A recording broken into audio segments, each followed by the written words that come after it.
Very welcome everyone. मैं Mohan Jaipal JMC study hub learning platform में आपका स्वागत है। मैं आज मैं फिर से करंट अफेयर के क्वेश्चन लेकर आया हूं जो आपके परीक्षा के लिए बहुत इंपॉर्टेंट है। साथ ही ये सारे क्वेश्चन यूजीसी नेट पेपर 1 और पेपर 2 मास कम्युनिकेशन को ध्यान में रखते हुए बनाया गया है। तो चलिए आज का सेशन शुरू करते हैं। आप जल्दी से लाइव आ जाइए और अपनी अटेंडेंस दे दीजिए वाई लिख करके।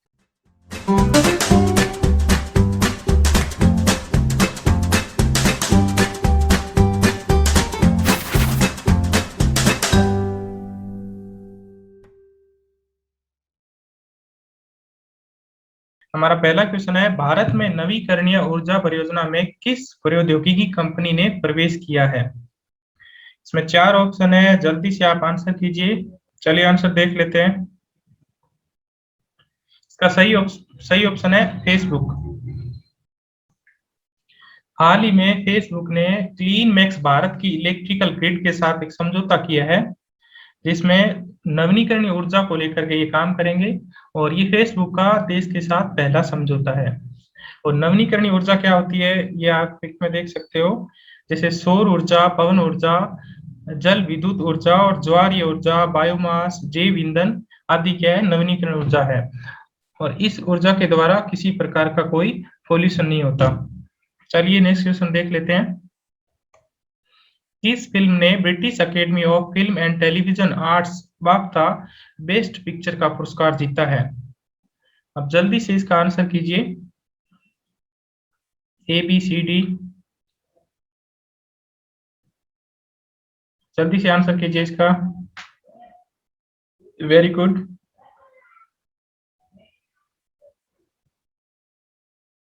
चलिए इसका सही आंसर देख लेते हैं, नोमैडलैंड।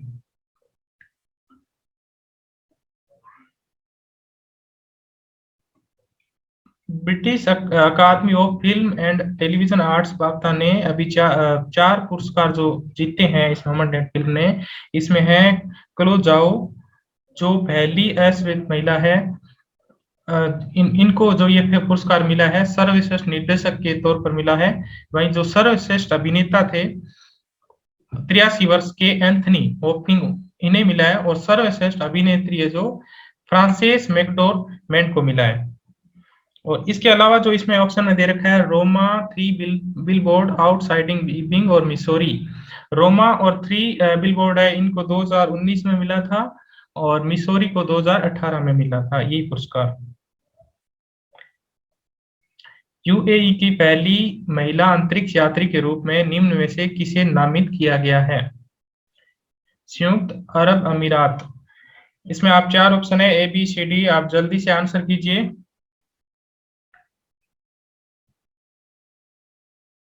कल्पना चावला जो भारत की पहली अंतरिक्ष यात्री थी, महिला अंतरिक्ष यात्री थी।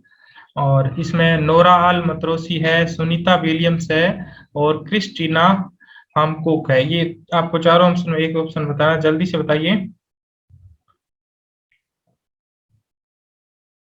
चलिए आंसर देख लेते हैं।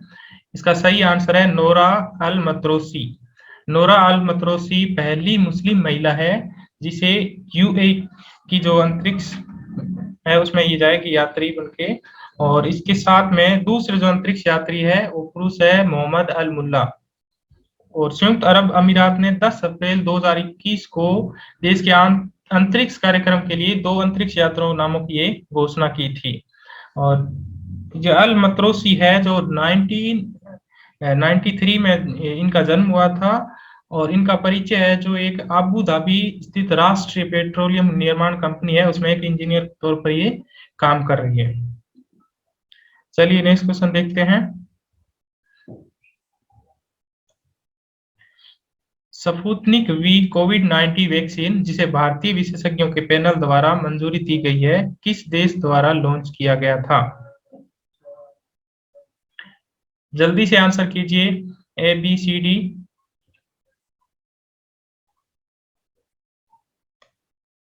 इसका सही आंसर है रूस। हाल ही में ये जो स्पुतनिक वी कोविड-19 वैक्सीन है ये रूस में बनाई जा रही है। तो भारत के जो विशेषज्ञ समिति है उन्होंने सिफारिश की है कि इसको भारत में भी बनाया जाए। तो इनका जो अभी जो भारत के अंदर जो drugs controller general of India DCGI है, वो इस पर सिफारिश पर विचार करेगा और जल्द ही ये जो भारत स्पुतनिक V का निर्माण भारत में कई कंपनियों द्वारा किया जाएगा। और पहले से जो भारत में दो वैक्सीन है कोविड-19 के लिए, वो है एक तो कोवैक्सीन है जो भारत की बायोटेक कंपनी बना रही है, और दूसरी है सीरम इंस्टीट्यूट ऑफ इंडिया का कोविडशील्ड। ये आपके लिए परीक्षा के हिसाब से काफी इंपॉर्टेंट क्वेश्चन हो सकता है। चलिए नेक्स्ट क्वेश्चन देखते हैं। Non resident e commerce operators service providers पर लगाए जाने वाले कर का नाम क्या है? जल्दी से इसका आंसर कीजिए। इक्वालाइजेशन लेवी, ई बिल, GST, TDS। चलिए इसका आंसर देख लेते हैं। इसका सही आंसर है इक्वालाइजेशन लेवी। ये ई कॉमर्स से संबंधित है। सारी जो अनिवासी जो कंपनियां रो नॉन रेजिडेंट ई कॉमर्स जो है, उन पर ये सर्विस टैक्स लगता है और इसे गूगल टैक्स भी कहा जाता है। और भारत में इक्विलाइजेशन लेवी का संग्रह है जो वित्त वर्ष यानी पिछले वर्ष 2020-21 के लिए 2057 करोड़ रुपए रहा, और ये पिछले वर्षों की तुलना में दुगना हो गया है। चलिए नेक्स्ट क्वेश्चन देखते हैं। किस संस्था ने my body is my oven शीर्षक से एक रिपोर्ट जारी की है? इसमें जल्दी से आप आंसर कीजिए। ABCD, UNFPA, national museum, art sector foundation, academy of fine art.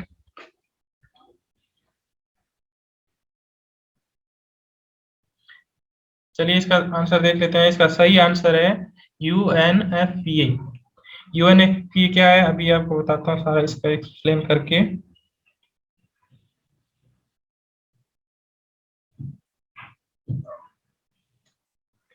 संयुक्त राष्ट्र जनसंख्या कोष, इसका फुल फॉर्म है जो है यूनाइटेड नेशन पॉपुलेशन फंड की एक state of world population report 2021 में हाल ही में एक रिसर्च हुआ।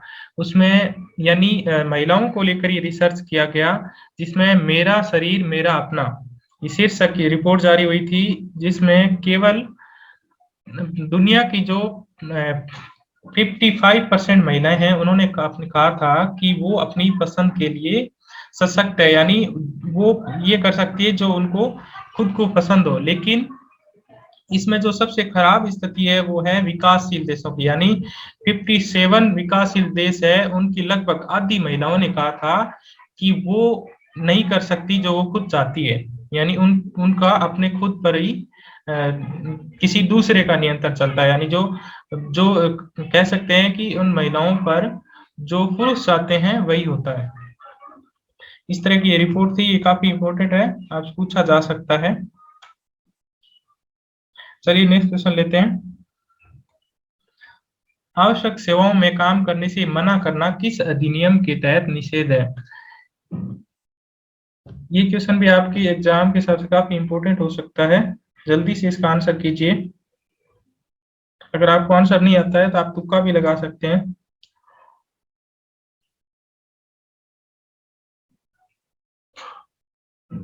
ठीक है, इसका आंसर देखते हैं। ABCD इसमें कौन सा सही है? ये काफी सही आंसर आ रहे हैं, वेरी गुड। चलिए इसका आंसर देखते हैं। आवश्यक सेवा रख रखाव अधिनियम ESMA, ये अभी हाल ही में चर्चा में आया है। क्यों चर्चा में आया है? क्योंकि ये अधिनियम है जो 1968 में लाया गया था, लेकिन अभी इस अधिनियम की खास तौर से जरूरत पड़ी है, क्योंकि अभी जो कोविड-19 का जो मामला बढ़ रहा है तेजी से, इसको लेकर के किया गया है ना, इसको लागू कर रही है राज्य सरकारें कि जैसे कोई कर्मचारी है या स्वास्थ्य कर्मचारी है या अन्य कोई कर्मचारी है जो काम करने से मना नहीं कर सकता, अगर वो मना करता है तो उस पर इस एक्ट के द्वारा, उस पर अधिनियम के द्वारा उस पर कार्रवाई की जा सकती है। ये आप इस तरह भी देख सकते हो, जैसे डॉक्टर हड़ताल कर रहे हैं या भी, यानी इस सिचुएशन में आप डॉक्टर वगैरह हड़ताल नहीं कर सकते। जब इमरजेंसी दिक्कत है तो डॉक्टर है चाहे कोई अन्य कर्मचारी है वो हड़ताल पर नहीं बैठ सकते। अगर हड़ताल पर बैठते हैं तो उनको उन पर कार्रवाई की जा सकती है। और हाल ही में छत्तीसगढ़ सरकार ने इसको लागू किया है।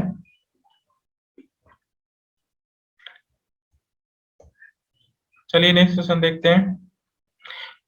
इसके तहत जैसे स्वास्थ्य कार्यकर्ता है, स्वच्छता कार्यकर्ता है, पानी बिजली से संबंधित है, जितने भी जो आवश्यक सेवाएं हैं उनको लेकर ये कानून लागू होता है। चलो नेक्स्ट क्वेश्चन देखते हैं। किस संस्थान ने आईपी गुरु नामक एक विशेषज्ञ पैनल लॉन्च किया है? जल्दी से इसका आंसर कीजिए। इसका सही आंसर है जो NIXI, national internet exchange of India, इसकी फुल फॉर्म है। यानी भारत में IPv6 प्रोटोकॉल अभी लागू हुआ है और इससे पहले जो था IPv4 था।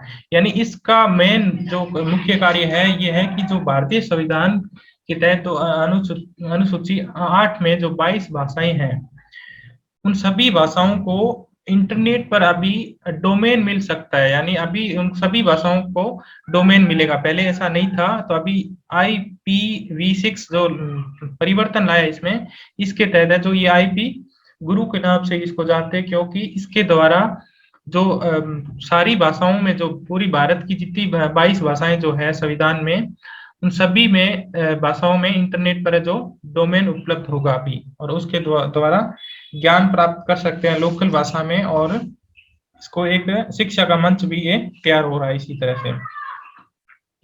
चलिए नेक्स्ट क्वेश्चन देखते हैं। गो इलेक्ट्रिकल अभियान की शुरुआत किसने की थी? ABCD 4 ऑप्शन है, जल्दी से आंसर कीजिए। गो इलेक्ट्रिकल अभियान क्या है और इसकी शुरुआत किसने की थी? काफी इंपॉर्टेंट क्वेश्चन है, जल्दी से आंसर कीजिए। इसका सही आंसर है नितिन गडकरी, जो सेंटर के सड़क एवं परिवहन मंत्री है। उन्होंने इसकी गो इलेक्ट्रिकल अभियान की शुरुआत की थी। आप इसमें पिक में देख सकते हैं कि ये क्या है। जैसे कि गो इलेक्ट्रिकल अभियान है जो एक तरह से भारत का भविष्य है, क्योंकि पर्यावरण जो जितना प्रदूषण हो रहा है ईंधन से, जो पेट्रोल डीजल से, अन्य कई तरीके से जो पर्यावरण प्रदूषित हो रहा है उनको रोकने के लिए एक स्वदेशी इलेक्ट्रिकल उत्पादों को बढ़ावा देने के लिए ये अभियान शुरू किया है। और इससे जुड़े जो जितने भी कारोबारी है उन्होंने एक प्रदर्शनी लगाई थी जिसमें कार, बस, 2 व्हीलर्स और 3 व्हीलर्स के अलावा धीमे चार्जर और फास्ट चार्जर जैसे चार्जिंग विकल्प भी होंगे। और इसके द्वारा ये इससे संबंधित रसोई में खाना पकाने से संबंधित भी इसी से संबंधित ये उपकरण उपलब्ध होंगे। तो इसी को लेकर के ये गो इलेक्ट्रिकल अभियान शुरुआत हुई थी। चलिए नेक्स्ट क्वेश्चन देखते हैं। भारत में सर्वाधिक प्रसार संख्या वाला दैनिक समाचार पत्र कौन सा है? ये हमारा लास्ट क्वेश्चन है। चलिए जल्दी से आंसर कीजिए।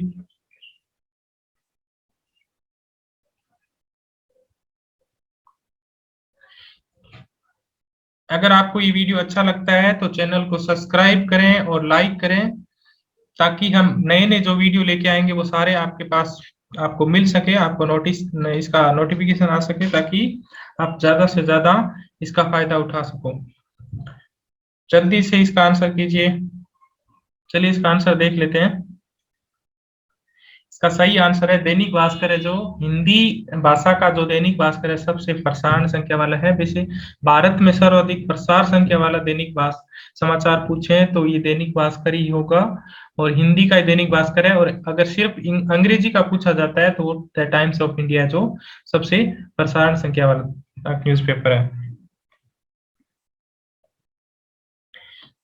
ये जो प्रसारण संख्या है इसकी रिपोर्ट है जो RNI देती है, यानी भारत के जो समाचार पत्रों की जो पंजीयन का जो कार्यालय है, registrar of newspaper for India.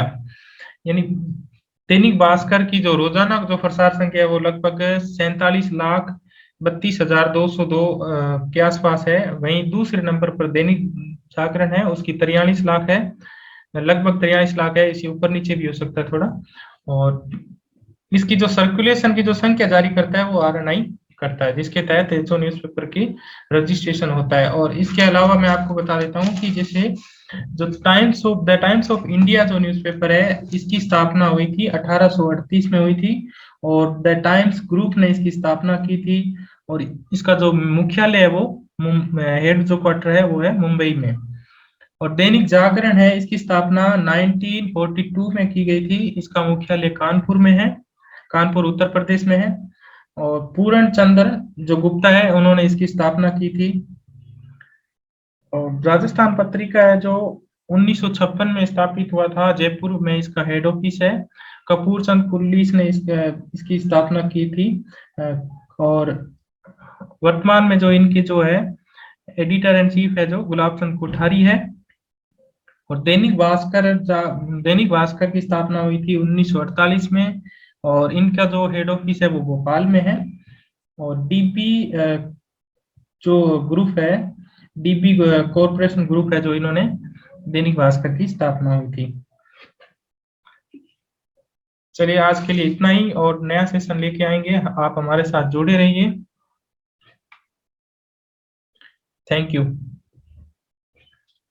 You so much.